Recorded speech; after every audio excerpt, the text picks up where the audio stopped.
Shalom Pak Bu, semua kabar baik. Puji Tuhan, masih ingat minggu lalu, selamat datang juga buat Bapak Ibu yang kali pertama hadir. Pastikan tidak langsung balik selepas ibadah ini.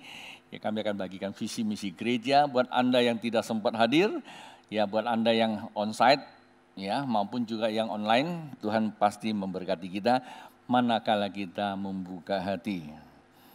Arahkan pikiran kita, tangkap sesuatu yang Tuhan sedang berbicara bagi kita hari-hari ini.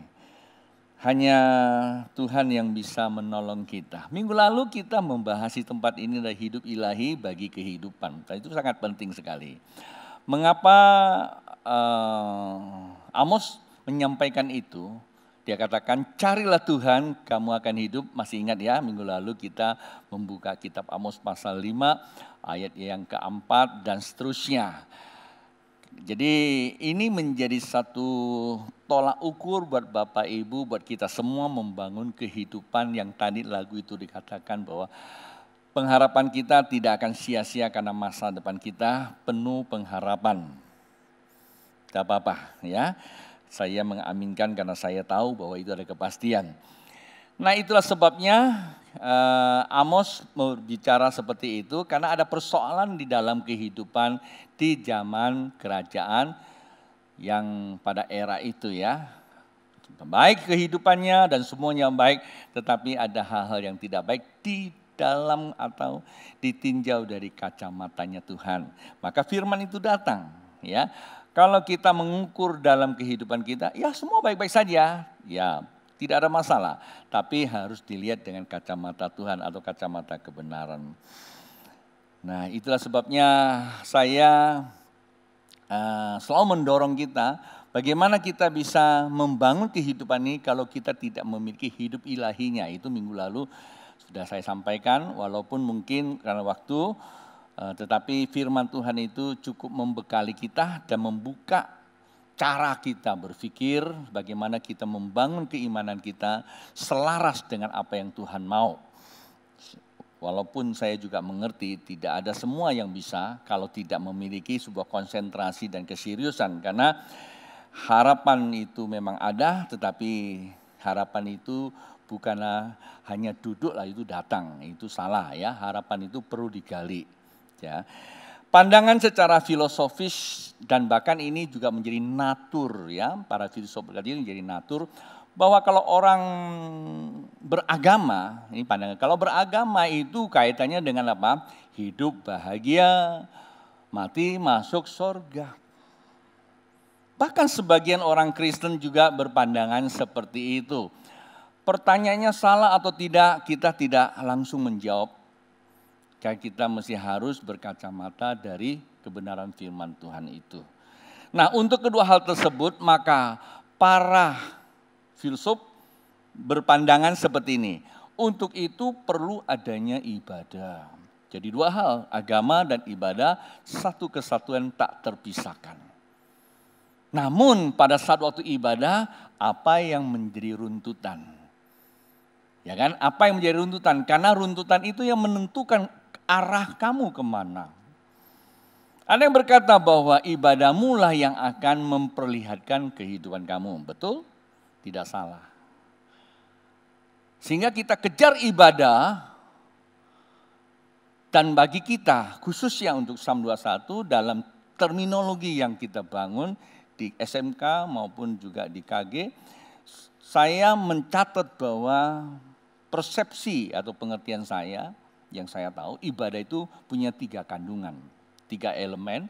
Pertama itu adalah penyembahan, kedua kita belajar. Dan yang ketiga kita dilayani untuk melayani. Nah disitulah ada lagu berkata satu hal yang terindah di dalam hidupku loh ya. Baru kita bisa membangun kehidupan. Dan itu lagu adalah lagu Wahyuan. Lagu yang dicerahkan oleh Tuhan itu sendiri. Nah pertanyaannya apakah kita sudah lakukan seperti itu? Terkadang kita lebih suka dilayani ya. Karena lagu itu kan muncul ketika saya bertanya kepada kawan-kawan saya, kamu itu mau dilayani atau dilayani? Kalau mau melayani, ya itulah. Karena ada seorang jemaat yang kami kunjungi, ganteng, kaya, nggak ada kekurangan, siang bolong, tidak ada angin, tidak ada badai. Saat waktu dia berkunjung ke rumah tanda petik pacarnya, jatuhnya bukan karena dia jatuh sakit, jatuh aja lunglai gitu, dibawa rumah sakit hampir 3 bulan atau 2 bulan, enggak bisa koma, akhirnya Tuhan berkehendak lain.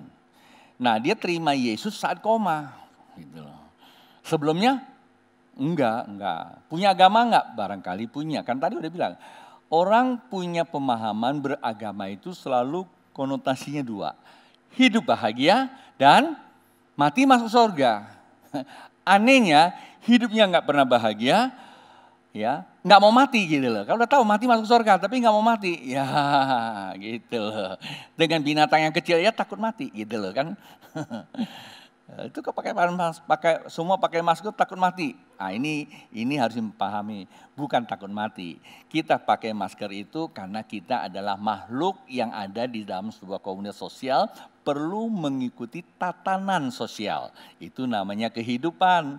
Ya, pemerintah sudah letakkan, kita harus lakukan. Minimal 2 hal. Pertama untuk dirimu sendiri, kedua untuk orang lain. Nah, itulah orang yang beriman. Jadi bukan ketakutan ngumpet di kamar, juga bukan berarti ketakutan keberanian lalu nggak mau pakai masker, ya. Saya pikir saya tidak mau masuk terlalu dalam, tapi seperti itulah. Nah, kita akan coba sama-sama untuk mempelajari apa sih menurut perspektif Alkitab. Kalau Alkitab itu berarti Alkitab katakan bahwa segala tulisan itu bermanfaat, baik untuk mengajar, menyatakan kesalahan, dan memperbaiki perilaku kita yang buruk itu. Itu Alkitab itu sebenarnya kayak cermin gitu ya. Lalu mendidik kita ke dalam seluruh kebenaran. Terpenting itu adalah berarti Alkitab. Dan yang terakhir, memperlengkapi kita setiap perbuatan yang baik. Maka dikatakan Allah turut bekerja mendatangkan kebaikan. Artinya orang yang mempunyai hasrat, niat melakukan perbuatan baik walaupun itu tidak terlalu tepat, enggak apa-apalah ya. Karena niatnya memang baik kan, juga muncul dari hati yang baik. Ya, terkadang mungkin caranya yang tidak terlalu baik, tapi niat yang baik. Tuhan turut bekerja mendatangkan kebaikan. Nah, kalimat terakhir dikatakan bagi mereka yang mengasihi. Artinya apa? Mereka yang selalu menuruti tuntunan firman Tuhan. Maka tuntunan firman Tuhan itu menjadi runtutan, bukan jadi tuntutan.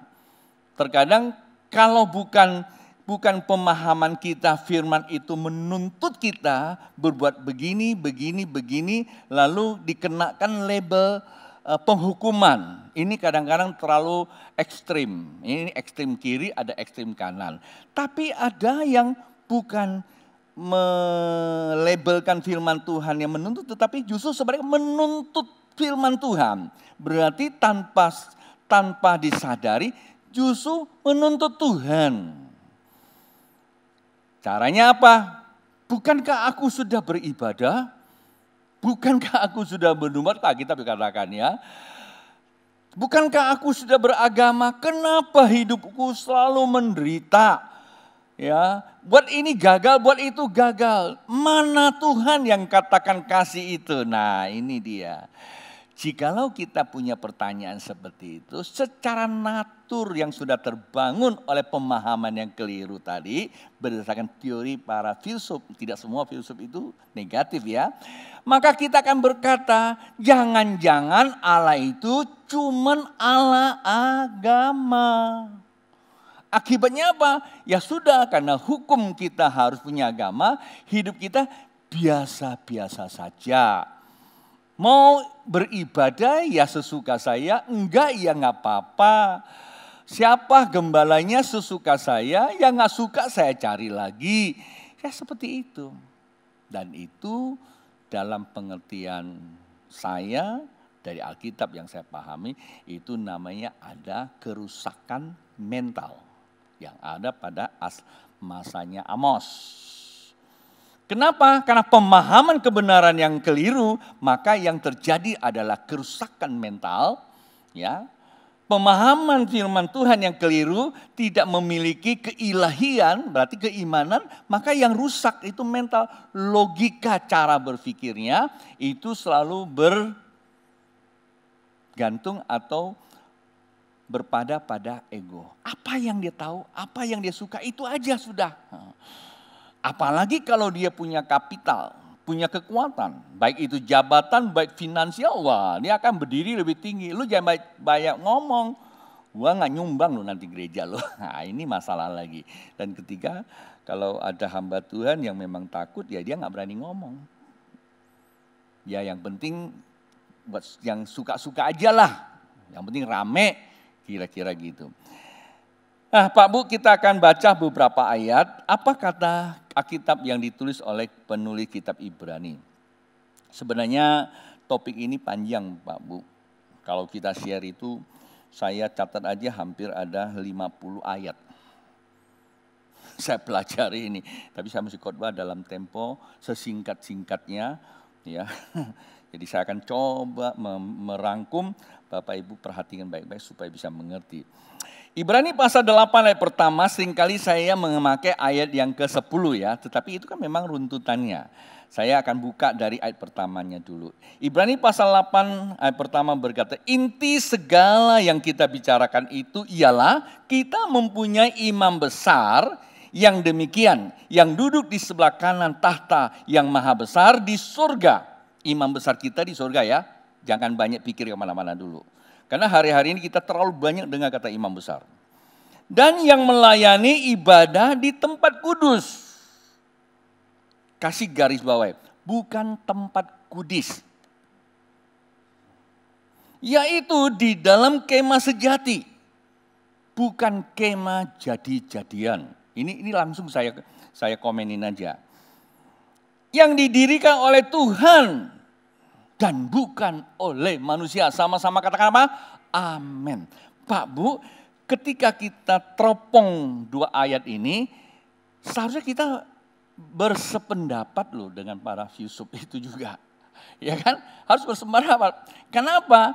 Bahwa ada pendapat beragama, ya, beragama hasil akhirnya adalah bahagia, hidup apa? Mati masuk surga. Untuk kedua hal tersebut harus apa? Ibadah. Nah kalau kita melihat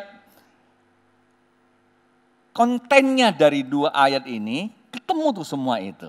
Namun ramuannya sesuai dengan firman Tuhan. Tidak boleh sesuai dengan kita. Kalau kita mau ramu sesuatu, iya ya benar juga. Bahwa imam besar konotasinya adalah agama. Kalau kita bicara imam besar, ya kita bicara agama. Apa itu agama? Agama kalau kita lihat dalam kamus bahasa Indonesia, agama itu dikatakan begini nih. Ya saya pagi-pagi saya coba klik cari. Menurut kamus besar bahasa Indonesia, menurut kamus besar bahasa Indonesia, agama adalah sistem yang mengatur tata hidup keimanan. Tuh, ya. Dan peribadatan kepada Tuhan yang Maha Kuasa serta tata kaidah yang berhubungan dengan pergaulan kehidupan antar manusia dan manusia serta lingkungan itu agama. Menurut kamus besar. Nah, agama harus mempunyai seorang panutan yang disebut apa? Imam. Ya kalau imamnya tanda petik kacau balau gimana? Puji Tuhan yang kita punya imam ini, imam besar benar-benar besar. Bukan karena dia besar, orangnya besar, atau omongannya besar. Tapi memang jiwanya besar dan seluruh eksistensinya besar. Sampai dia punya kebesaran yang harusnya dia bisa lawan para pemberontak itu dia nggak mau. Maka penulis kitab Ibrani berkata dia merendahkan dan mengosongkan dirinya, ambil rupa manusia. Dan orang nggak ngerti, dia pikir ini karena ambil rupa manusia, merendahkan diri, lalu memberikan label ini lemah, payah.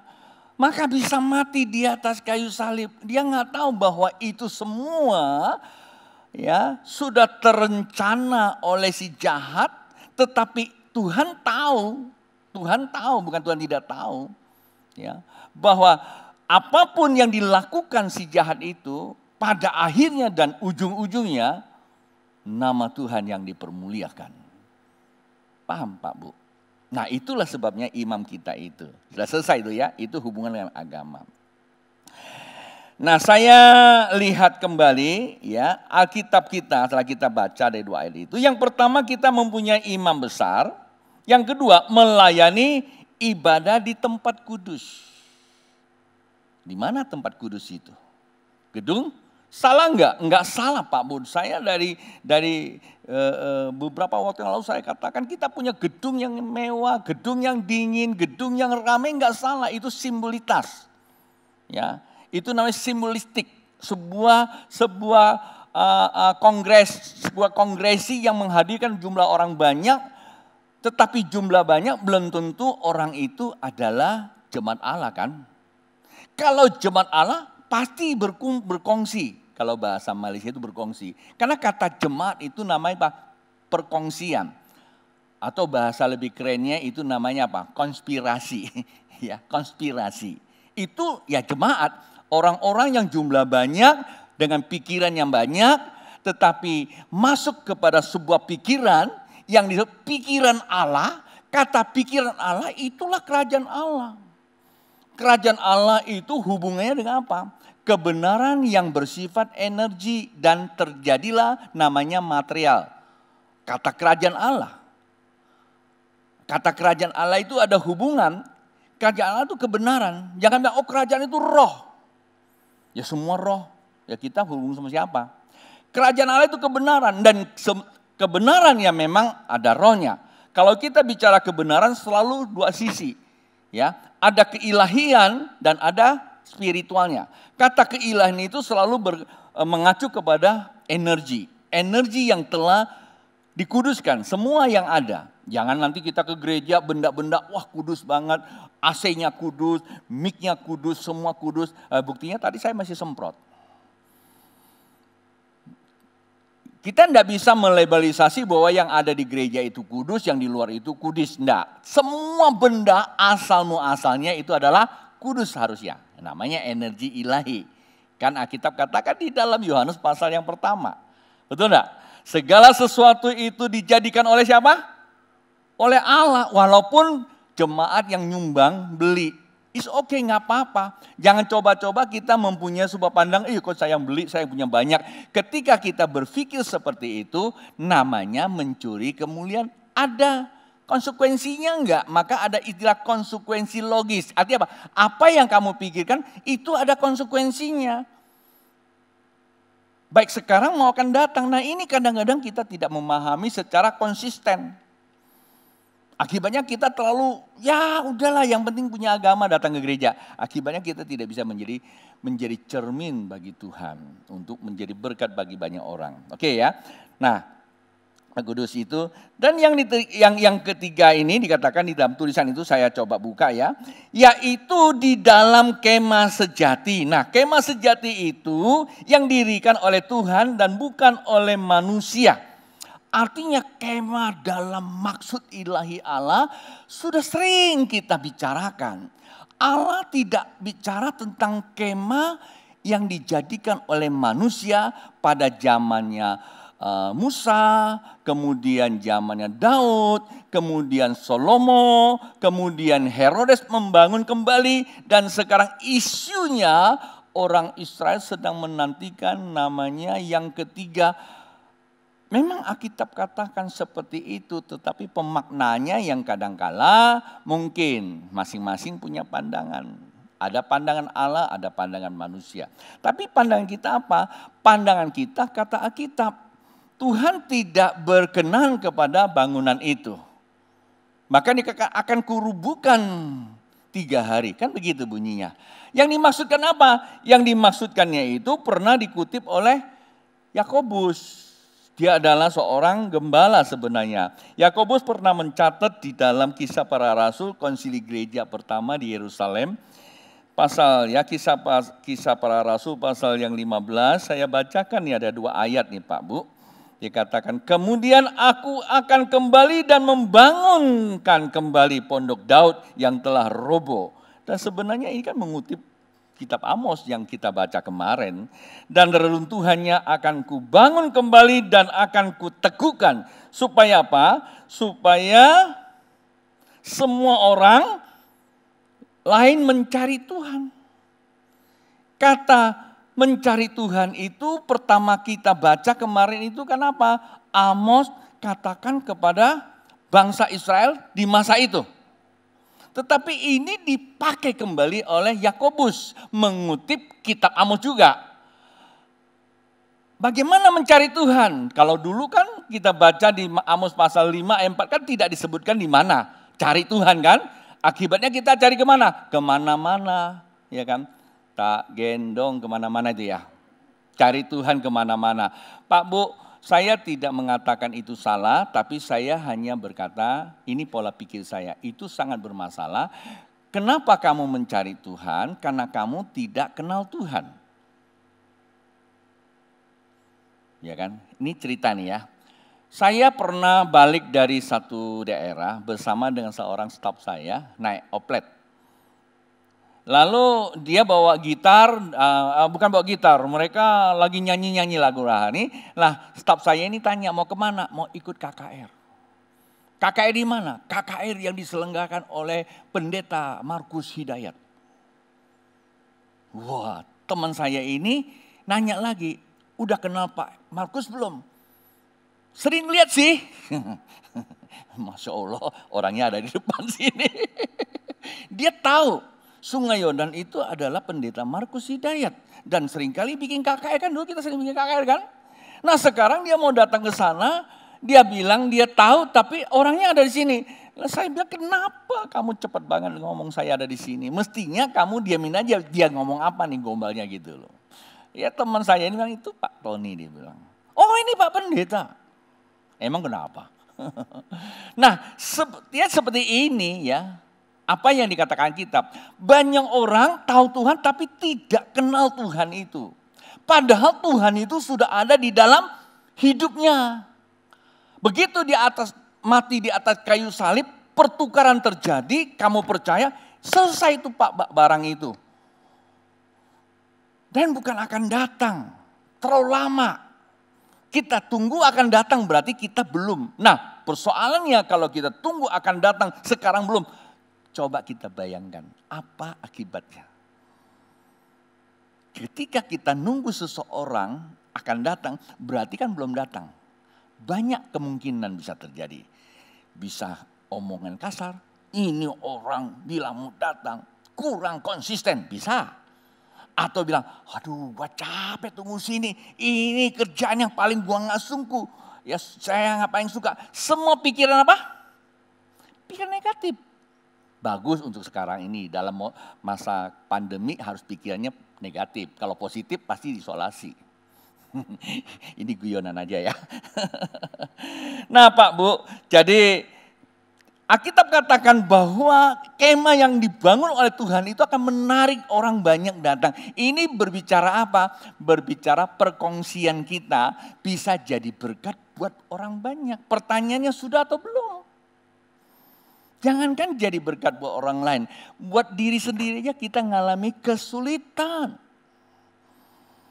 Kita merasa kita sudah pandai, kita merasa kita sudah tahu. Pada dasarnya kita belum tahu. Akibatnya apa? Kita sok tahu. Akibat sok tahu. Bukan kita jadi berkat buat orang. Tapi kita melemahkan iman orang Pak Bu. Maksudnya apa? Satu hari ada seorang ibu mau pengen ke gereja. Udah lama Gereja buka nggak sih? Buka. Tapi yang ditanya orang yang salah. Bu, mau ke gereja ya? Jangan Bu, rame sana. Bahaya. Tuh, perhatikan itu berkat atau jadi kutuk. Terus kalau memang gereja itu bahaya, kamu nggak bahaya. Lalu yang kumpul semua sini orang-orang bahaya, kasihan dong. Ya Pak ya.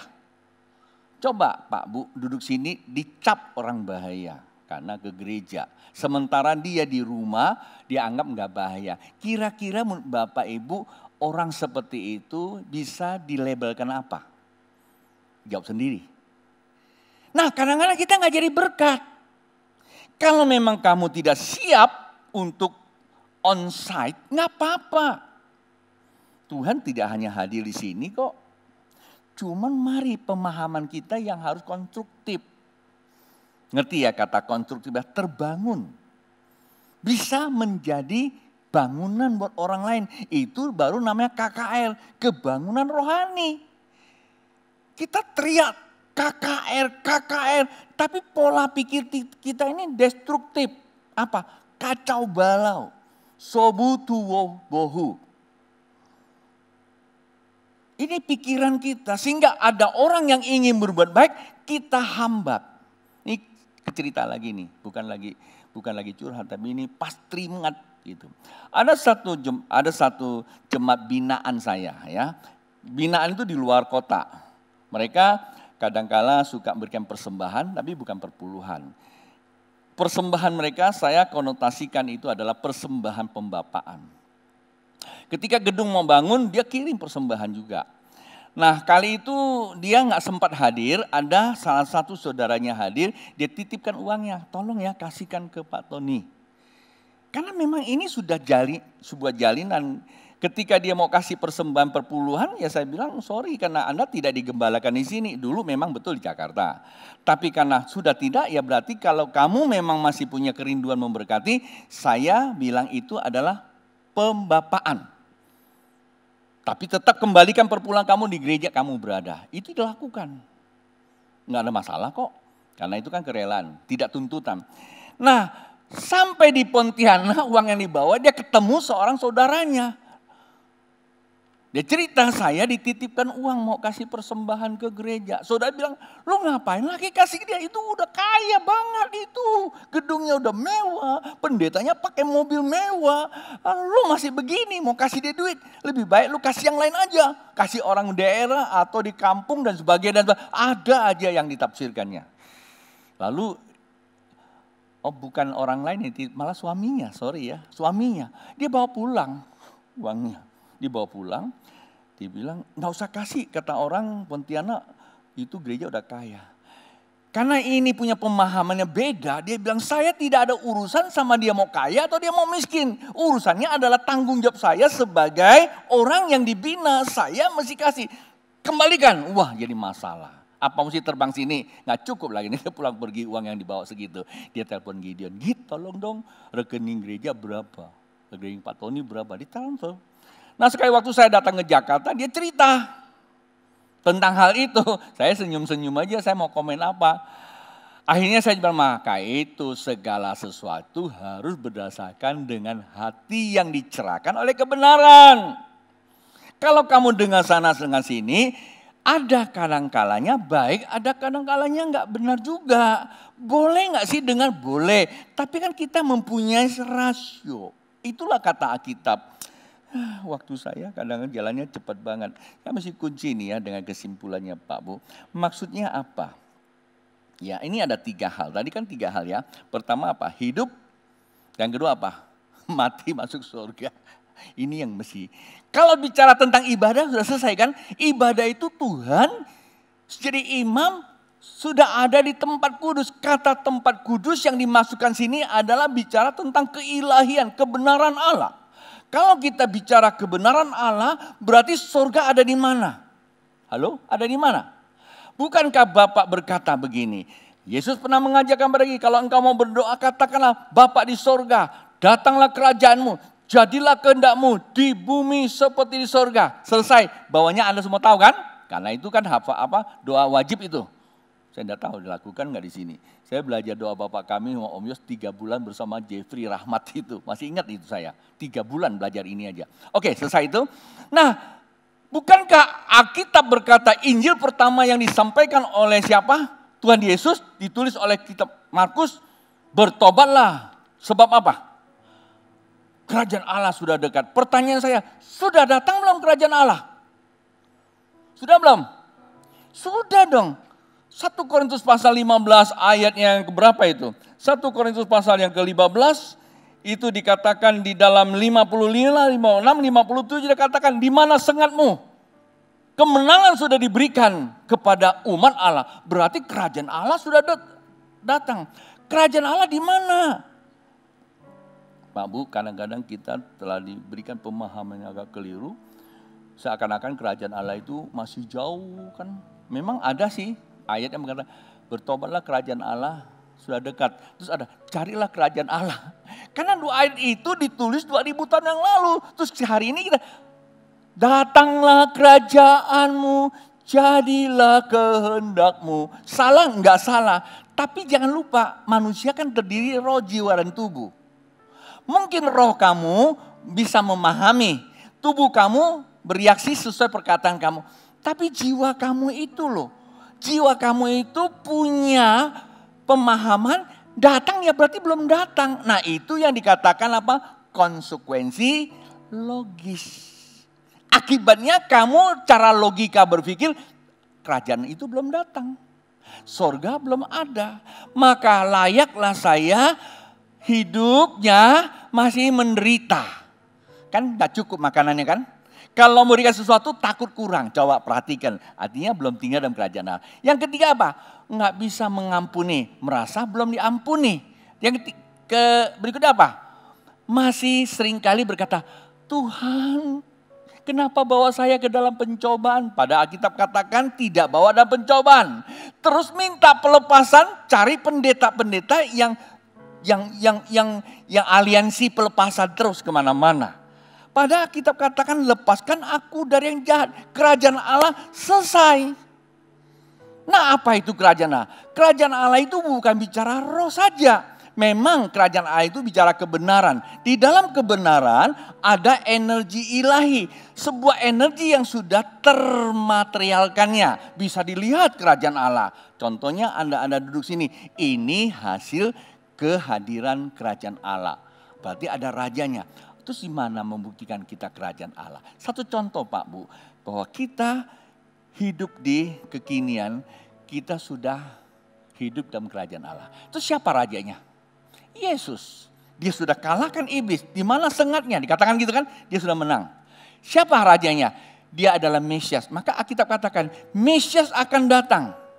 Zaman dulu dari perjanjian lama, tetapi perjanjian baru dia datang di zaman akhir. Berarti Mesias sudah ada.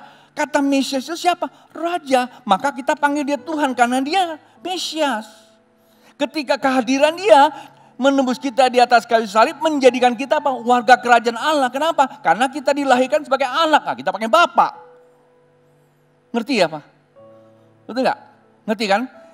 Kenapa kita dilahirkan kembali jadi Pak? Karena pada dasarnya di Taman Eden kita ini semua umat Allah. Sebelum ada namanya orang Yahudi.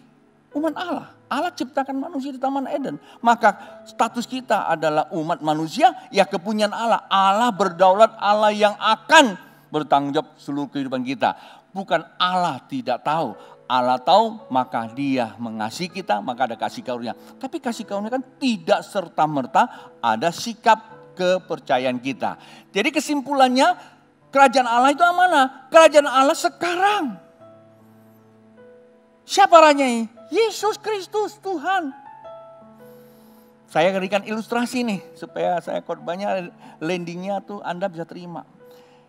Anda ini orang apa? Orang Indonesia kan? Tinggal di mana? Di Pontianak kan? Kok berani bilang Indonesia? Rajanya siapa? Jokowi Widodo kan? Dia di Jakarta loh. Cepat ke Jakarta aja, jangan tinggal di Pontianak. Kan gitu. Ini bukan soal kewilayahan, ini soal kekuasaan kan? Paham toh? Ini kerajaan Allah. Nah, kuncinya dapat.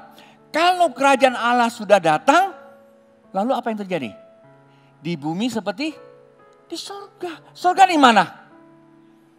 Surga itu sekarang kita bisa rasakan. Walaupun surga di sana. Tapi seluruh tatanan kehidupan kita harusnya seperti di surga. Karena surga itu adalah kebenaran yang ilahi. Memang dia bukan materi. Kebenaran yang ilahi. Artinya apa? Ada kekudusannya. Apa itu kekudusannya? Sikap perilaku. Mau berdoa. Mau ibadah. Tidak ada kata-kata yang negatif. Nggak enak lagi nih. Ya, nggak ada kata-kata negatif. Bisa mengampuni. Hidupnya penuh dengan berkat. Cukup. Kewajibanmu terhadap Tuhan harus dibayar. Karena cukup. Tidak boleh bilang kurang. Kecuali kalau memang gak ada. Tapi kadang-kadang bilang, aduh gak cukup. Maka kamu yang melebarkan diri sendiri gak cukup. Nah itulah kamu menyengsarakan dirimu sendiri Pak Bu. Lalu apa? Dilepas dari pencobaan. Hidup di dalam apa? Kemuliaan Tuhan. Selesai ya? Jadi kesimpulannya surga itu dengan kebenaran itu adalah dimensi ilahi dengan bumi menjadi satu kesatuan dalam dimensi material.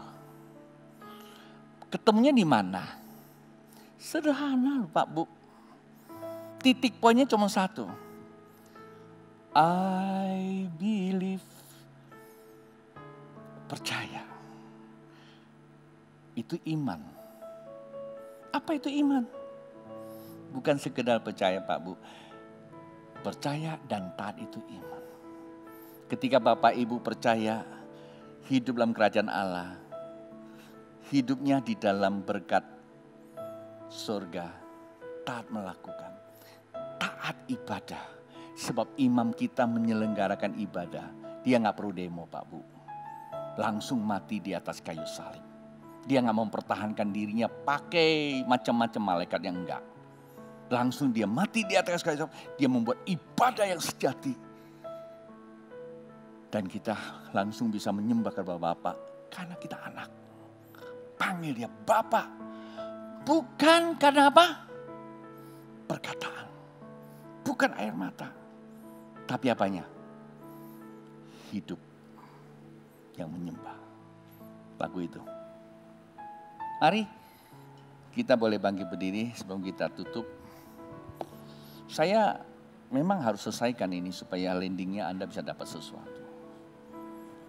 Bukan air mata dan kata-kata. Hidupku menyembah.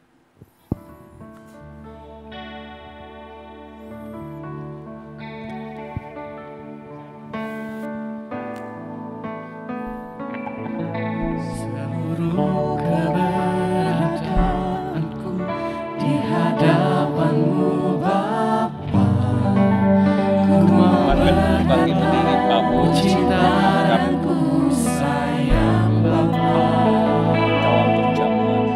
Biarlah hatiku bernyanyi, hidupku berbicara, ku cinta dan ku sayang Yesus, ku mengasihi-Mu.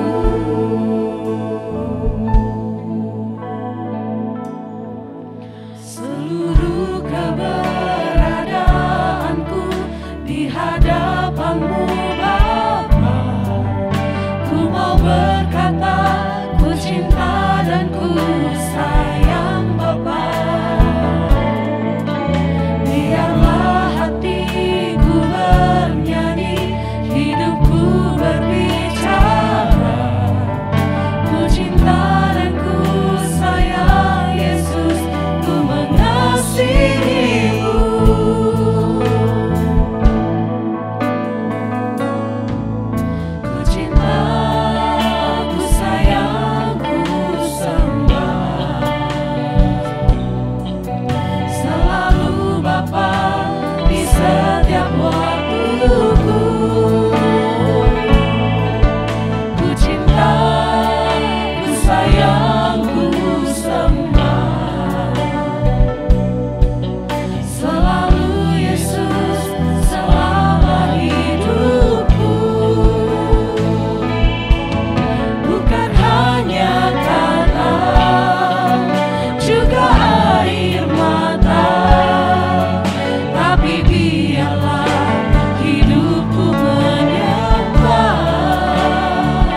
bukan karena kata dan air mata, tapi hidup.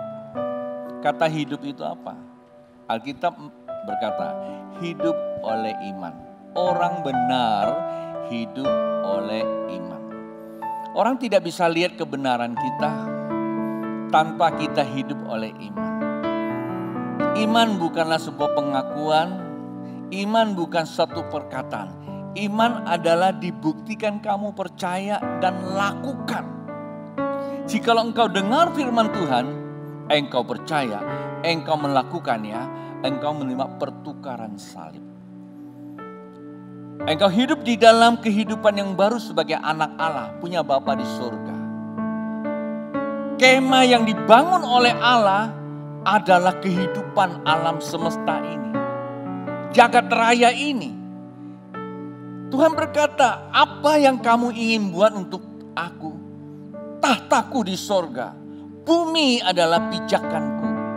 Artinya, yang Tuhan bangun adalah sesuatu yang tidak terbatas. Tapi kita seringkali coba membangun sesuatu yang terbatas. Termasuk bangsa Yahudi sampai hari ini ingin membangun yang terbatas. Yaitu kemah yang ketiga. Bukankah ini memperlihatkan kepada kita ada satu kontra kebenaran? Tidak masalah. Kita bersyukur bahwa kita yang tadinya bukan anak Allah, karena orang Yahudi kita menjadi anak Allah. Maka sebagai anak Allah kita mengakui sebuah kehidupan yang namanya manusia dan seluruh makhluk yang ada kepunyaan Allah. Sebagai pengikat kebersamaan kita cuma satu kata, kasih. Tidak menguasai, apalagi membunuh atau mencederai, baik dengan perkataan maupun dengan perbuatan, menandakan kita tidak memiliki Allah yang sesungguhnya, tapi memiliki keilahian yang keliru. Maka sekarang ada namanya kontra keilahian, ada konflik sana sini. Gereja Tuhan, coba kita berpikir secara logis kebenaran. Kita menebarkan kasih ilahi, cara pandang kita, cara ekspresi kita. Jangan tonjolkan siapa kita. Gereja sana sini mewah, sementara di sana masih ada yang kesusahan. Dan itu menimbulkan kesenjangan sosial. Saya tidak mengatakan gereja itu tidak boleh mewah, karena itu simbol. Tetapi yang terpenting adalah hidup seluruh umat manusianya. Sebagai hamba Tuhan saya selalu mengajarkan, mari Pak Bu, kata Alkitab, sebab apa yang telah kuteruskan kepadamu telah aku terima dari Tuhan. Yaitu bahwa Tuhan Yesus pada malam waktu ia diserahkan mengambil roti. Dan sesudah itu ia mengucap syukur atasnya. Ia memecah-mecahkannya dan berkata, inilah tubuhku yang diserahkan bagi kamu. Perbuatlah ini menjadi peringatan akan aku. Demikian juga ia mengambil cawan sesudah makan lalu berkata, cawan ini adalah perjanjian baru yang dimeteraikan oleh darahku. Perbuatlah ini setiap kali kamu meminumnya menjadi peringatan akan aku. Sebab setiap kali kamu memakan roti dan minum cawan ini, kamu memberitakan kematian Tuhan sampai ia datang. Jadi barang siapa dengan cara yang tidak layak makan roti atau minum cawan Tuhan, ia berdosa terhadap tubuh dan darah Tuhan. Karena itu hendaklah tiap-tiap orang menguji dirinya sendiri, dan baru sesudah itu ia makan roti dan minum dari cawan itu. Karena barang siapa makan dan minum tanpa mengakui tubuh Tuhan, ia datangkan hukuman atas dirinya. Sebab itu banyak di antara kamu yang lemah dan sakit dan tidak sedikit yang meninggal. Kalau kita menguji diri kita sendiri, hukuman tidak ditimpakan. Tetapi kalau kita menerima hukuman dari Tuhan, kita dididik supaya kita tidak akan dihukum bersama-sama dengan dunia. Firman Tuhan dikhotbahkan buat kita memang rasanya kadang-kadang buat kita gemetar. Tapi sifatnya mendidik kita supaya kita tidak dihukum bersama dengan dunia. Mari angkat roti ini. Diberkatilah roti di dalam nama Tuhan Yesus sehingga jadi berkat bagi kita semua. Mari kita makan bersama.